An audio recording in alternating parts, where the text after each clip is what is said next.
যারা হতভাগ্য কারণ ইসলাম নিয়ে জন্মায়নি তাদেরকে ইসলামের দাওয়াত দেওয়াটাই তার কাজ। উনি পাওয়ারে আছেন কেন? মমতা ব্যানার্জি যেটা চাইছেন যে যারা হতভাগ্য ইসলাম নিয়ে জন্মায়নি তাদেরকে ইসলামের দাওয়াত দেওয়া, এর জন্যই তো ফিরহাদ হাকিম আছেন। তা ইসলামটা কি ওনার পিতৃকুলের যে উনি ইসলামের সওগাত দিচ্ছেন?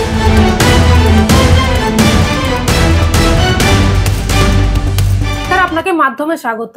নমস্কার স্যার, আমরা দেখলাম ফিরহাদ হাকিম তিনি বলছেন অপারেশন সিঁদুর নিয়ে যে গায়ে মানে না আপনি মোড়ল, ভারতবর্ষের সেনাবাহিনী তারা তাদের জীবন দিয়ে তাদের সামর্থ্য দিয়ে পাকিস্তানকে যোগ্য জবাব দিয়েছে, এখানে প্রধানমন্ত্রীর বড় কিছু নেই।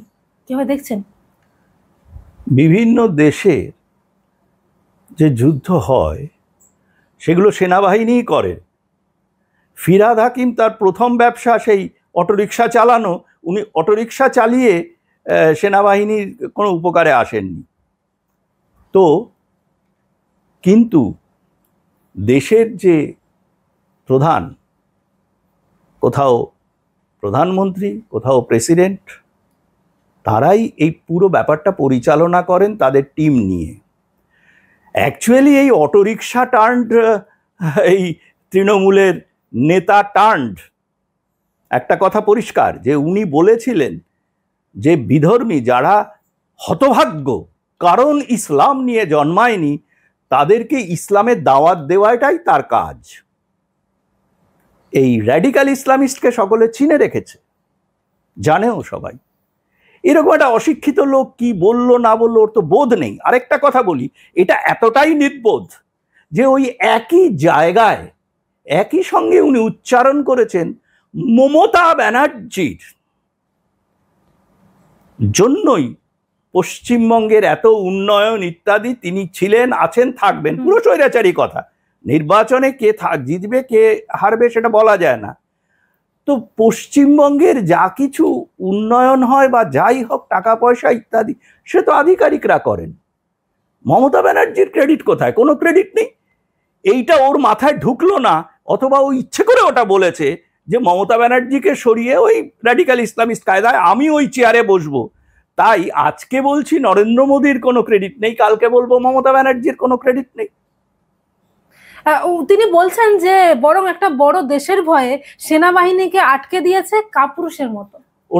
উনি যখন অটোরিকশা চালাচ্ছিলেন বা ওই যে নোট গুনে নিচ্ছিলেন, ওই আমরা টিভিতে দেখেছি, ওই সময় কি ওনার কানে কানে কেউ এসে বলে দিয়েছিল যে কোন বড় দেশের ভয়ে ভারতবর্ষ এটা করেছে? উনি এসব ব্যাপার আদার ব্যাপারই একটা অটোরিকশা চালাতেন, এখন ওই সব কাজকর্ম করে টোরে পশ্চিমবঙ্গে উনি ওই ইসলামের দাওয়াত দেওয়ার নামে লাফালাফি করছেন। ওর লাফালাফিটা কুয়োর ব্যাং পশ্চিমবঙ্গের মধ্যেই সীমাবদ্ধ। ও এইসব ব্যাপারে মাথা ঘামাতে যায় কি করে? কোনো নাম করলেন? হ্যাঁ, কাপুরুষও নিজে, কারণ মমতা ব্যানার্জিকে খতম করে যে ও বসবে এখানকার মসনাদে সেটা করার ওর ক্ষমতা নেই। কিন্তু উনি ওই কথাটা পরিষ্কার যে উনি পাওয়ারে আছেন কেন? মমতা ব্যানার্জি যেটা চাইছেন যে যারা হতভাগ্য ইসলাম নিয়ে জন্মায়নি তাদেরকে ইসলামের দাওয়াত দেওয়া, এর জন্যই তো ফিরহাদ হাকিম আছেন। তিনি বলছেন যে বিজেপি পার্টিটাই হচ্ছে মহিলা বিদ্বেষী, নারী স্বাধীনতা মানে না। দেখো, বিজেপি পার্টিটা কি সেটা বিজেপির লোকেদের এখানে উত্তর দেওয়ার প্রশ্ন। তবে আমি একটা কথা বলতে পারি, এই ফিরহাদ মিয়া যে প্রচণ্ডভাবে মহিলাদের মানেন, হয়তো তার ধর্মীয় ব্যাপারে জন্যই তিনি মানেন, তা বোঝা যায় যখন তিনি নিশ্চয়ই সাহায্যকারী ছিলেন, কারণ মমতা ব্যানার্জির সরকারের অন্যতম একজন স্তম্ভ সন্দেশখালীর শাহজাহান শেখের বাড়িতে স্বামীরা তাদের বউদের ওই মাসিক 1000 টাকা ভাতা পাওয়া যাবে বলে রাত দুপুরে শাহজাহান শেখের বিছানায় পিঠে খাওয়াতে পাঠাতেন তাদের বউদের সাজিয়ে গুজিয়ে। এই হচ্ছে পশ্চিমবঙ্গে ফিরহাদ মিয়ার আমলের নারী স্বাধীনতা। 5 লক্ষ কণ্ঠে গীতা পাঠ নিয়ে বলেন যে হিন্দুত্বটাকে বিজেপির পিতৃকুলের। তা ইসলামটা কি ওনার পিতৃকুলের যে উনি ইসলামের সওগাত দিচ্ছেন, ইসলামে দাওয়াত দিচ্ছেন? তিনি বলছেন যে সব ধর্মের সমন্বয়ে আমরা বিশ্বাস করি। আচ্ছা, ও তো ধর্মবোধই নেই সব ধর্মের। আগে লেখাপড়া করুক, ধর্ম কি, হিন্দু ধর্ম কি সেটাইও জানে না। একটা অশিক্ষিত আনপড় একটা অটোরিকশা চালাতো লোক, তার কথার জবাব দিতে হবে নাকি এইসব ব্যাপার? না, উনি তো দাওয়াতে ইসলামের কথা বলেছিলেন। হ্যাঁ, উনি তো দাওয়াতে ইসলাম দেওয়ার জন্যই আছেন। এবং গ্রেটার বাংলাস্তান করার দিকে পশ্চিমবঙ্গ যে এগিয়ে যাচ্ছে, তার হয়তো হয়তো উনি একজন সেনানায়ক। উনি বলছেন এখন যে যে পশ্চিমবঙ্গ হচ্ছে সর্বধর্ম সমন্বয়ের পীঠস্থান। এটা তো ওনার ইসলামিক সেকুলারিজমের ফল।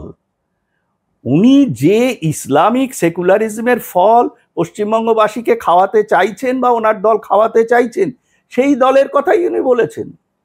তিনি শ্রী চৈতন্যদেবকে টেনে বলছেন যে এখানে শ্রী চৈতন্যর জায়গা, যেখানে সবাই মিলে প্রেম বিতরণ করি, বিদ্বেষকে নয়।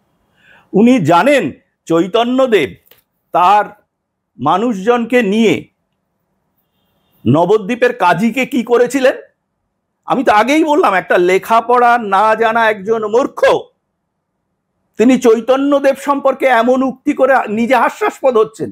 তিনি তো জানেন না মারের চোটে কাজী পালিয়ে গেছিল, বাড়িঘর সব পুড়িয়ে দেওয়া হয়েছিল। তা উনি যদি কাজী হন, চৈতন্যদেব পশ্চিমবঙ্গের ভবিষ্যৎ চৈতন্যদেব, ভবিষ্যৎ কাজী ফিরহাদ মিয়াকে সেই অনুযায়ী ট্যাকল করবে না। হঠাৎ করে ওনাকে কেন সর্বধর্ম সমন্বয়ের কথা বলতে হচ্ছে? ওনাকে একটা কথাই বলতে হচ্ছে যে উনি এখন চাইছেন যে পশ্চিমবঙ্গের নেতৃত্বে উনি আসবেন। সেইটা করার জন্য শুধু তো জেহাদি ইসলামীদের সমর্থন নিলে হবে না। পশ্চিমবঙ্গে যে কটা বোকা গাধা বা সুবিধাবাদী হিন্দু আছে তাদের মস্তক উন্নয়ন করতে হবে, সেই কাজ উনি শুরু করেছেন। স্যার, আমরা দেখছি অন্যদিকে পাণ্ডবেশ্বরের বিধায়ক নরেন্দ্রনাথ চক্রবর্তী তিনি বলছেন কিভাবে সিঁদুর খেলা শুরু করেছে বিজেপি সরকার, গোটাটাই যুদ্ধ খেলা এবং গোটাটাই নাকি নাটক পাকিস্তানের সঙ্গে ফিটিং করেছে। দেখো, এরা তো অনেক রকম, ওই যে সেই একজন মদন কি ছিল, হ্যাঁ, সকালে একরকম বলতো আবার সন্ধ্যের পরে অন্যরকম বলতো। এরা তো তাই, সিঁদুর খেলা। হ্যাঁ, এই কথাটার মিনিংটা কি? অপারেশন সিঁদুর যে কারণে করা হয়েছিল, আর উনি যদি সিঁদুর খেলা বলেন, ওনার নাম দেখে তো হিন্দু মনে হচ্ছে। তা ওনার মা কি ওনার জন্মের আগে সিঁদুর খেলেছিলেন? সে কথাটা ওনার মায়ের কাছ থেকে আগে জেনে আসুন, তারপরে সিঁদুর খেলা নিয়ে বলবেন। উনি জানেন সিঁদুর খেলা হিন্দু নারীরা কখন খেলে? মা দুর্গার বিদায়ের সময়। এই সব লেখাপড়া না জানা একেবারে আত্মসুখী কিছু অসৎ লোকজন, হ্যাঁ, এরা যখন বিজ্ঞের মতো কথা বলে তখন নিজেরাই হাস্যাস্পদ হয়। ওনারই তো দলের অভিষেক বন্দ্যোপাধ্যায়, তিনি তো সারা বিশ্ব গেছেন, টিম হয়ে গেছেন, সেখানে গিয়ে অপারেশন সিঁদুর সম্পর্কে বলছেন, অথচ তার দলের বিধায়ক এরকম মন্তব্য করছেন। এটাই তো তৃণমূল, এটাই তো তার টপ নেতৃত্ব একরকম আচরণ করছে। আর এই সব ফিরহাদ মোল্লা থেকে ধরে এই যে কার নাম করলে একটা কোন এমএলএ ফেমেলে, এরা তো একদম অশিক্ষিত মূর্খের জাত। এরা খালি টাকা গোনে আর যখন যেটা মনে হয় বলে দেয়। এ তো লোক হাসানো ব্যাপার। আমি তো বললাম, অভিষেক ব্যানার্জি তো সেই জায়গায় করছেন না। উনি ভারতীয় আমাদের যে সংসদের টিম হিসেবে গেছে, এবং টিমের সব, শুধু অভিষেক ব্যানার্জি একা নয়, যারাই গেছে। তুমি আসাদুদ্দিন ওয়েসির কথা বলো, তিনিও আছেন। বিজেপির লোকেরা তো আছেই। শশী থারুরও গেছেন। হ্যাঁ, শশী থারুর গেছেন, খুব ভালো বলছেন। এটা তো ভারতবর্ষ এক। এবং তোমাকে আরেকটা কথা মনে করিয়ে দিই, যখন 1971 সালে বাংলাদেশের জন্মের পরে ইউনাইটেড নেশনসে ভারত সেটা ডিফেন্ড করতে পাঠিয়েছিল, তখন ইন্দিরা গান্ধী প্রধানমন্ত্রী হিসেবে ভারতীয় টিমের নেতৃত্বে কাকে পাঠিয়েছিলেন জানো? সেই ভদ্রলোকের নাম হচ্ছে অটল বিহারী বাজপেয়ী। ভারতীয় যে সংসদ, ভারতীয় যে ঐতিহ্য, ভারতীয় যে সর্বধর্মের সহাবস্থান, এই বোধটাই এইসব তৃণমূলী চোর জোচ্চোর দুর্নীতিবাজ অশিক্ষিত লোকেদের নেই। সেই জন্যই এটা হচ্ছে। একই দলে একই সেটা তো হতেই পারে, সেটা হতেই পারে। দলে অভিষেক ব্যানার্জি আর এইসব কাঠমোল্লা বা তোমার ওই যে যার নাম করলে সিঁদুর খেলা পার্টি, এদের অবস্থান তো সমান নয়। অভিষেক ব্যানার্জি যে ঘরে ঢুকে যেভাবে তিনি যেই জায়গা থেকে কথা বলবেন, এগুলো তো তার গেটের বাইরের চাকর বাকর। এসব নিয়ে মাথা ঘামিয়ে লাভ নেই।